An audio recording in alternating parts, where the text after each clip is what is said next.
from the Small Urban Greens Homestead, and today I'm going to take you through 6 of my crops that I want to grow for March.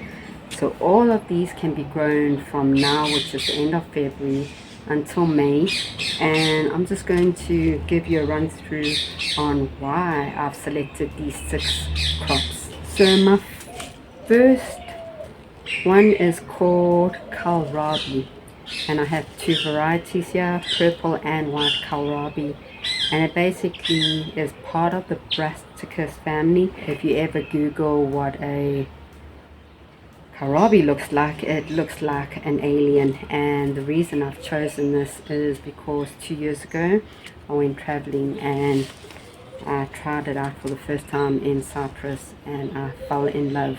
So you just peel the outside of the skin, you then slice it, and then just little finger snacks, dip it in your favorite dip and just eat it like that, and it is absolutely yummy. So that is my first one I'm be growing, and you basically can plant them between August and September, and then again between February and May. So right now is the time to do that. I did plant some in February. I do have them in the raised beds, so I just want some more, and that's what I'm going to be doing today. Second one is beetroot. So when you order from Living Seeds, they give you these complimentary packets, and my complimentary packet was some beetroot, and this variety is called the Bull's Blood, and it is one of my favorite beetroots. You can grow them in between August and April, so now is the perfect time. The third one is celery, and I like the variety called the Tall Utah. You can grow these between January and May. I love celery in salads. I love just eating celery, and if you like Tabasco sauce, you just dip that in Tabasco sauce. And we use a lot of celery for our juices, so that is our third choice. Fourth choice is Pak Choi, the white stem. We have chickens and rabbits and quails, but we also like to put that in a stir fry or even in a salad. So I've got my Pak Choi here. The growing season is between August and October, and again from February to May. Fifth one is Swiss chard. So I've got 2 varieties of Swiss chard here, and I got the Swiss chard Fort Hook Giant, and this is always grown in my garden, and then the Bersa, and it's from basically August until May. So that is our 5th choice. And then the last one, the 6th choice, is obviously kale. Kale is a big must. We choose kale over spinach and lettuce and all that because of the nutrient dense. The nutrients are much better in kale, and I've actually got 3 varieties here. So the first variety, this is from Living Seeds. This is called the Dazzling Blue, and your growing season is August, September, and again from February to May. So that is the Dazzling Blue kale. Second one is the Choi Malur. I don't know if I'm saying that correct, but it's your typical normal variety, and we love that. I think some of our ones that are grown in the garden has grown probably taller than me, and what I normally do is that I cut it that is about that long, and then from the sides they just start growing again, because what happens is they get a little bit top heavy and they start falling over. And kale can be grown throughout the year, which is why we love kale.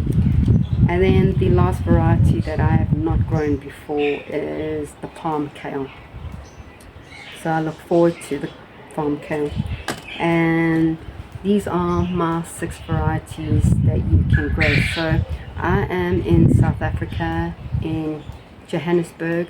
The area I'm in is Edenvale, and even around South Africa, this is the 6 crops that you can grow. Some other crops you can grow is things like lettuce, your radish, carrots. These are fantastic. And I think a lot of people are also doing certain types of peas and beans. But this is what I normally would go for during March straight through to probably winter, and then reset my garden. So if you are looking for things to grow in March in the southern hemisphere, these crops are probably my top 6 favorites to grow. Some of them I've not grown before, like the Kohlrabi. They are in the garden, and I'm going to be seeding some more. And maybe I should just take you and just show you what we've got in the little hothouse, where I have actually prepped some seeds last week, and they're starting to pop up. Over here I've just used my mushroom box to house all my seedlings, and it actually works perfectly. And I'm just going to go through exactly what we have here. So we have obviously our Swiss chard, and I have 2 varieties. Like I said, I have I think I'm spelling this right, the Bersa and the Ford Hook Giant. Ford Hook Giant hasn't popped out yet, but I do see the Bersa. They're all starting to come out, and as you can see, they're starting to get a bit leggy, so I need to make a plan with that. Over here I do have Sugar Ann, which is a pea, and Wonder pea, and these guys can still be grown during March. And I've just planted 2 each. And then I do have my tall Utah celery, hasn't popped up yet. The Kale Dazzling Blue, I do have some that have popped up there. The Kale Chomola hasn't popped up yet. The Kale Palm, I can see they popped up. And then I've got some Kohlrabi. So Kohlrabi is probably one of my favorites. I've never grown it at the homestead. This is the first time, but I have eaten it. And the white Kohlrabi I know is fantastic. I've not tried the purple one. And then over here I've got Pak Choi, and it's the white stem which is on this side. And then this is just a different variety of Pak Choi. Not really sure what variety that is, but we will definitely eat it. Doesn't matter what variety it is. I know that it's a heirloom variety, but these guys will stay in the hothouse and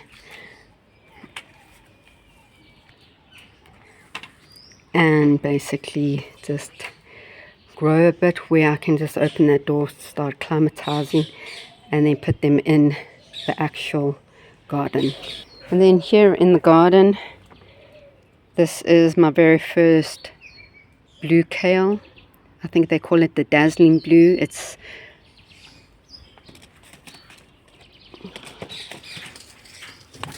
the seeds that I will be growing that I spoke about, also from living seeds, and it's actually doing pretty well. I do see some tear here. We did have a storm the other night, and I see someone chowing it already. But yeah, check these beautiful purple veins going through there. Absolutely gorgeous, and can't wait for these guys to grow a little bit bigger. The kale, you can see that this kale was so long that it had fallen over, and I just chopped it down, and you can see on the side it's already started to regrow.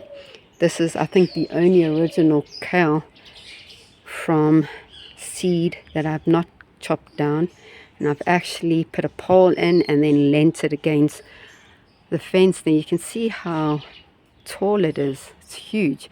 This one is one of my originals. It's a very small one. And then I've got another one coming out the ground, which I basically chopped off as well. So that will grow huge like this. So these are my Mulia.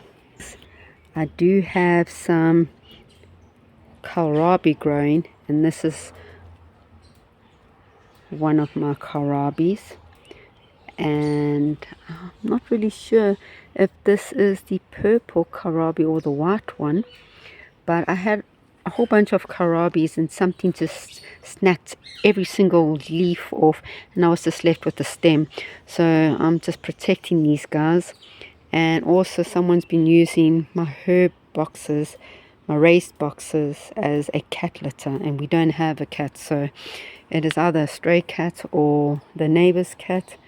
But this is where all the Kohlrabi will be housed. Check this out. Pak Choi. How beautiful does these Pak Chois look? Absolutely gorgeous. Like, look how big these leaves are.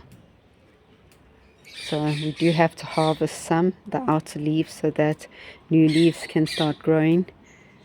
But this bed is actually looking so lush. It was so empty. So guys, I hope that was extremely helpful for you to decide what to grow during March. So guys, I hope this video was helpful and that you guys know what to grow in March. And if you guys enjoyed this video, give it a like, subscribe, hit that notification button so you don't miss out on any more of our content, and let's learn together as we grow together. I will see you in the next video.